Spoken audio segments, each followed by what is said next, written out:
रामायण महाभारत पोरांपुढे अतिशय वर्णन करून त्याचं त्या गोष्टी त्यांना सांगायचो। त्यामुळे आपल्या सगळ्यांकरता राम हा प्रेमाचा विषय आहे, आदराचा विषय आहे, कदाचित आदर्शाचा विषय आहे। परंतु त्यांनी 2023 मध्ये 7 आणि 8 जानेवारीला दिव्य दरबार भरवला होता। मी एका वेगळ्या कामाने नागपूरमध्ये आलो होतो आणि मला सगळ्यांनी लक्षात आणून दिलं, पत्रकार मित्रांनी लक्षात आणून दिलं की या माणसाची रामकथा होणार आहे, पण हा रामकथेच्या निमित्तानं दिव्य दरबार आयोजित करतो आणि त्यामध्ये अनेक अंधश्रद्धा पसरवतो। आणि म्हणून धीरेंद्र कृष्ण महाराजांचे जे व्हिडिओज यूट्यूबवर उपलब्ध आहे दिव्य दरबाराचे, ते आता आम्ही अभ्यास केला। आमच्या लक्षात आलं की हा दोन्ही कायद्यांचं उल्लंघन करतो।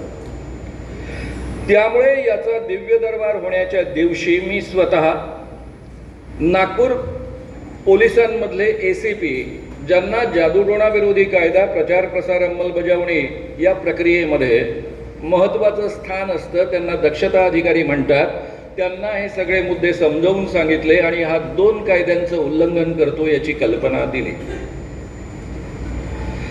7-8 जानेवारीला प्रत्यक्षात हा दिव्य दरबार भरल्याबरोबर त्यांनीच त्यांच्या संस्थेनं व्हिडिओ प्रसिद्ध केले। त्याचा अभ्यास करून त्यांनी नागपूरमध्ये कोणकोणत्या ठिकाणी कोणकोणत्या मुद्द्यांमध्ये हे उल्लंघन केलेलं आहे याचे तपशील आम्ही तयार केले। त्याच्या आधारावर 9 जानेवारीला मी आव्हान देणारे, या बाबाला जे आव्हान दिलं त्यासाठी जाहीररित्या आव्हान दिलं, प्रेस कॉन्फरन्स घेतली, प्रेस कॉन्फरन्सच्या माध्यमातून हे आव्हान दिलं। 10 जानेवारीला दुसरी तक्रार पोलिसांकडे दाखल केली। ही तक्रार अखिल भारतीय अंधश्रद्धा निर्मूलन समितीनं दाखल केली नव्हती।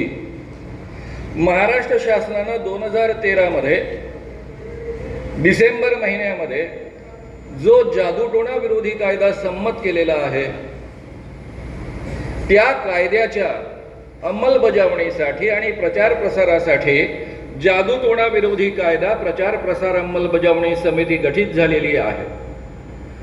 त्या समितीचा मी सहअध्यक्ष आहे, अजूनही आहे। अजून सरकारने काढलेलं नाही म्हणून म्हणता येतं की मी अजून आहे।